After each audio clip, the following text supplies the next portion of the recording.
Dia Cina dulu. Jadi dia makan pakai chopstick laju macam tu. Dah habis semua netizen mengatakan dia tak ikut Islam lah, apa benda lah kan. Kalau nak ikut pada sunnah betul-betul, ikut sunnah betul-betul. Bukan sunnahnya pada kita makan chopstick, tapi sunnahnya itu pada ikut perbuatan Nabi SAW. Netizen tengok, netizen bantai dia kan. Jadi macam mana Ustaz? Memang takkan kita tak boleh pergi menghadiri. Kesimpulan dia, kita nak cerita apa? Orang Islam kena ada ilmu dalam menilai yang mana boleh, mana tak boleh. Ayah dia masuk Islam, lepas ayah dia masuk Islam, 12 jam selepas ayah dia masuk Islam, ayah dia meninggal. Allahu Akbar.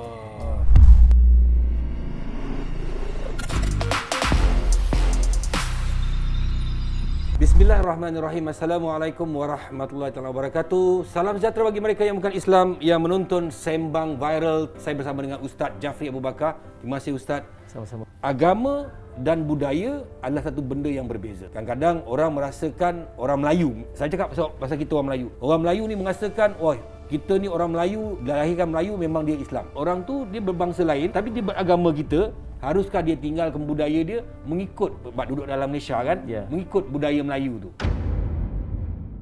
Antara agama dengan budaya, betul cakap abang, dia sesuatu yang berbeza. Tapi sampai ke satu tahap, kita panggil blending. Dia blend. Blend ni maksud budaya kita mula menyerapi agama. So dalam budaya kita tu ada serapan-serapan agama. Kalau dulu kita buat satu-satu budaya, sebagai contoh, budaya kita bersanding. Tetapi kecenderungan bersanding pada satu ketika dulu lebih kepada agama Hindu sebagai contoh. Kemudian apa-apa yang berkait dengan agama itu, agama Hindu mula dikikis dan dimasukkan budaya-budaya ataupun ciri-ciri keagamaan Islam. Sebab kita mula merasakan bahawa oh ni tak boleh, yang ni boleh buat, yang tak boleh buat. Demikian juga dalam kehidupan kita ni, kita perlu membezakan di antara hak budaya dengan hak agama. Kalau orang Cina sebagai contoh, dia menyambut tahun baru Cina. Tahun baru Cina itu adalah budaya dia. Kalau dia orang Islam sekalipun, Islam ini dia merentasi bangsa. Kalau Islam ni untuk orang Melayu ataupun Islam untuk orang Arab saja, maka tak ada orang lain jadi orang.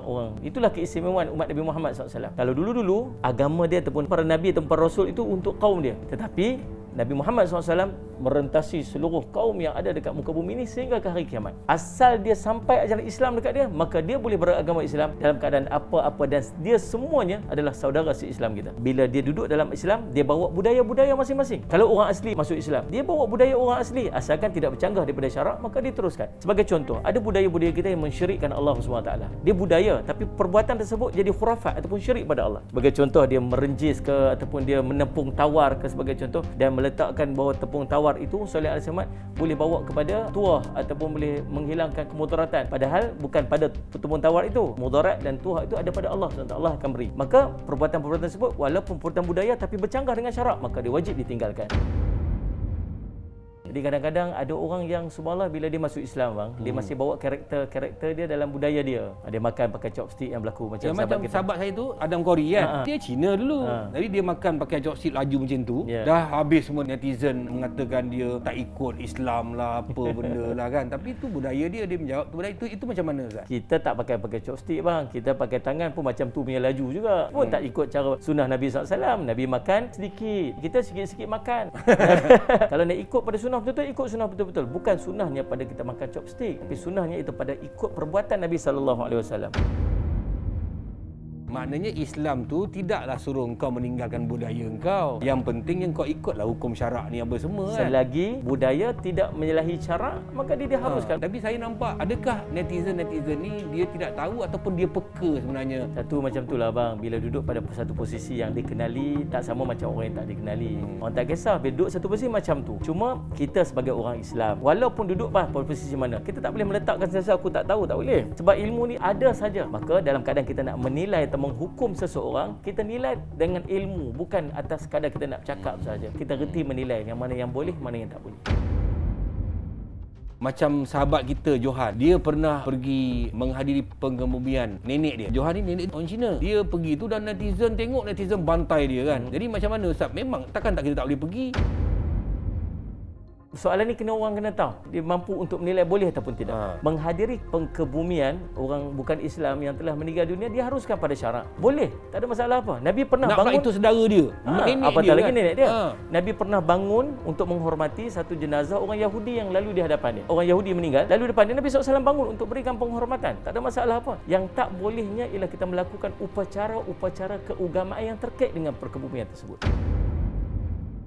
ada sembahan ke, ada apa-apa ke yang berkait dengan agama, yang itu tak boleh. Cakap Tapi datang, sekarang nak tengok, hormat, tak pergi ada masalah. penghormatan yang terakhir, okey, tak ada masalah. Tambah-tambah itu ahli keluarga dia. Mungkin dengan dia datang itu menyebabkan orang lain rasa, oh Islam okey rupanya. Oh Islam bukannya sampai nak rigid pun tak boleh datang. Bila seorang masuk Islam, dia tinggalkan di sana siapa? Mak ayah dia yang bukan Islam, ahli keluarga yang bukan Islam. Bayangkan kalau Islam terrigid, oh bila Islam tak boleh, kena tinggal semua. Mak bapak kau semua tinggal semua. Tak boleh. Islam suruh pergi dekat dengan dia, khidmat dengan dia. Ada seorang dalam kisah Bani Israel, seorang yang dia memandikan babi. Lepas tu semua orang kata dia mandikan babi. Kenapa dia mandikan babi ni? Ada babi jantan, ada babi betina. Dia kata, ini adalah ayahku, ini adalah ibuku yang telah Allah tukarkan rupa dia sebab dia telah melakukan kemaksiatan kepada Allah. Tapi itu dia dengan Allah. Aku dengan dia, aku anak yang perlu khidmat pada dia. Dan dia dimasukkan syurga. Maka semua Allah SWT, dengan dia berkhidmat kepada ibu dan ayah dia yang masih belum Islam, dengan dia menghadiri kebumian tersebut, dengan dia pergi dalam majlis-majlis sebagai contoh sambutan tahun baru Cina, dia pergi makan beramai-ramai asalkan makanan yang halal. Dia pergi salat Jumaat, dan mungkin dengan cara itu orang kata, oh Islam ni okey, dan akhirnya dia pun berminat untuk mendekati Islam. Paling tidak dia berbaik-baik. Ada seorang sahabat saya macam tu. Akhirnya mak dia masuk Islam.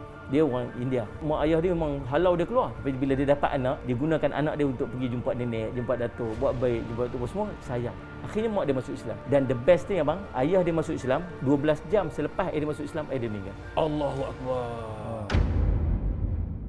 Masuk Islam, aku nak masuk Islam, dia kata. Masuk, dia rebah, masuk Islam, meninggal. Hari last dia hidup kat dunia, hari itu dia Islam. Tapi pasal apa? Dia tunjuk kebaikan-kebaikan yang ada pada Islam. Kesimpulannya kita nak cerita apa? Orang Islam kena ada ilmu dalam menilai yang mana boleh, mana tak boleh. Tapi netizen kita kat dalam ni, dia orang suka macam menghukum, mengutuk apa semua Ustaz. Tak best lah Ustaz kan? Ya. Sepatutnya kita netizen ni kena akhlak macam mana Ustaz? Sebenarnya kita meletakkan diri kita sebagai da'i, orang yang nak mengajak orang untuk dekat dengan Islam, bukan menjauhkan orang daripada Islam. Cuma bila kita nak mendekatkan orang kepada Islam dengan cara mungkin kita blend dengan budaya dia, ataupun kita selesakan diri kita dengan budaya dia dan dia selesa dengan budaya kita. Cuma jaga limitasi dia, jaga batas dia. Jangan sampai kita cenderung pula untuk melakukan urusan keagamaan dia. Nabi kata man tashabbi qaumin fahuwa minhum. Siapa yang menyerupai satu kaum, maka dia termasuk dalam kaum tersebut. Ini dalam bab agama dia. Itu Nabi larang. Apa pesanan Ustaz kepada mu'alaf-mu'alaf yang baru masuk Islam, pandangan bangsa dia, kaum keluarga dia, kepada apa tindakan dia menukar agama kepada Islam? Ini satu bebanan yang besar. Nak pula lebih tu pula orang yang Islam ni pula bebankan dia lagi dengan masalah ni. Sepatutnya Islam ni support.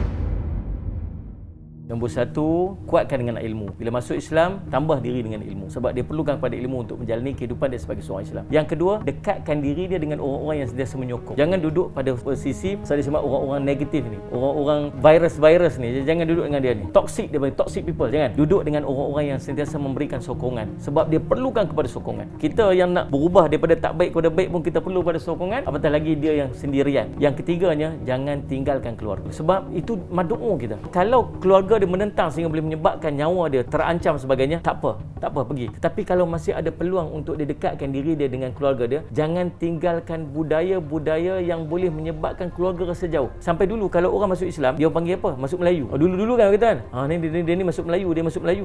Bukan masuk Melayu, dia masuk Islam. Dan kita tak perlu pun tinggal budaya-budaya kita, yang budaya-budaya yang tidak bercanggah pada syarak. Dan mungkin dengan budaya itu menyebabkan keluarga kita yang lain, dia akan senang dengan kita. Oh, dia tak tinggalkan kita. Oh, dia masih baik dengan ibu ayah dia, masih menghormati. Kawan saya tunjuk, dia kata apa? Dia kata, saya masuk Islam, ayah. Dia kata, saya masuk Islam, tapi Islam ajar saya untuk berbuat baik pada ayah. Ayah dah menangis. Rupanya dia macam tu. Dia ingat kata bila anak dia masuk Islam, dia dah kehilangan anak dia. Tak, kamu tak kehilangan anak. Saya masih ada dan saya wajib berkhidmat kepada kamu.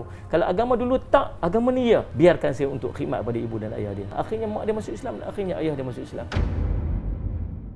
Mungkin pada waktu kritikal tu renggangkan diri sekejap, tapi ada masa yang sama ambil peluang untuk kita khidmat, kita tanya khabar, kita bagi bantuan, berkhidmat kepada ibu dan ayah ataupun keluarga kita. Mudah-mudahan terbuka hati mereka untuk cenderung atau berdekat dengan Islam. Firman Allah dalam Al-Quran, aku jadikan bumi ini dalam 6 masa, maka bertebaranlah manusia hamba-hamba Allah berada di atas muka bumi ini sebagai khalifah. Jadi kita ni sebagai khalifah Allah, bagaimana tugas-tugas kita untuk menyebarkan lagi dakwah-dakwah daripada Rasulullah SAW dan juga Al-Quran supaya masyarakat dunia makin bertambah suka dengan Islam. Janganlah kita menggunakan apa yang kita ada hari ini untuk orang lain membenci Islam itu hanya kerana bangsa, budaya, sedangkan itu tidak ada kena-mengena dengan ajaran Islam yang sebenar-benarnya. Jangan kita kongsi kalau tak pasti, jangan kita buat wakaf dosa. Assalamualaikum warahmatullahi wabarakatuh. Salam sejahtera bagi mereka yang bukan Islam, yang sentiasa menyokong program kami untuk mendapat sedikit tip-tip dalam kehidupan. Bye.